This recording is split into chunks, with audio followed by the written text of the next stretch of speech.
Hey friends, George here. I wanted to share with you the story behind my new single, My Wish for You. Now, I got a late start as a father.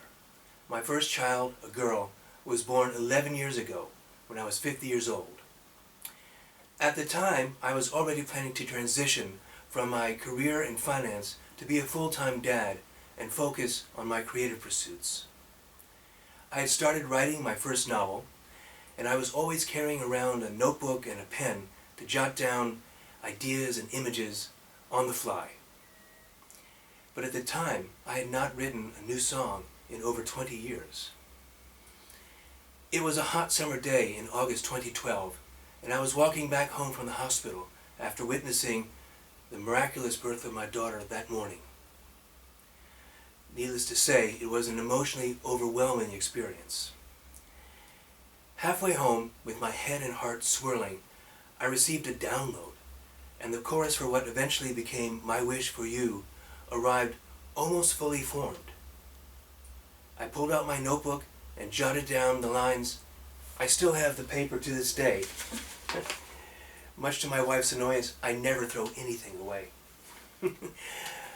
I was sitting on a stone wall around the corner from the hospital, tears streaming down my face as I scribbled as fast as I could, attracting numerous stares and glances from passers-by, but I didn't care.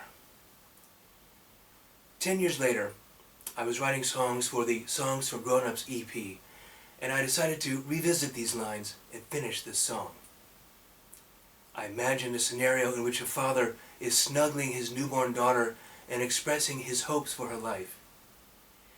Indeed, I didn't have to imagine. I had the photographs of me in the hospital that morning, cuddling my daughter minutes after her birth and singing Stevie Wonder's Isn't She Lovely to her.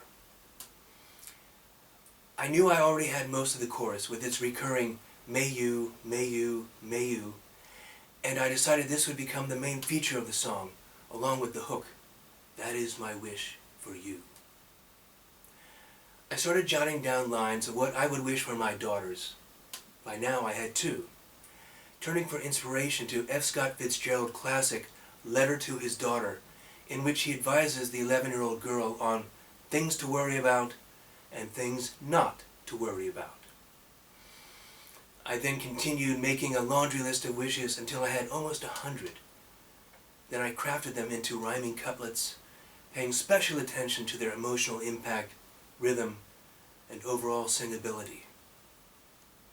It took some time, but eventually I whittled that long list down to the 10 that I use for the lyrics of the song.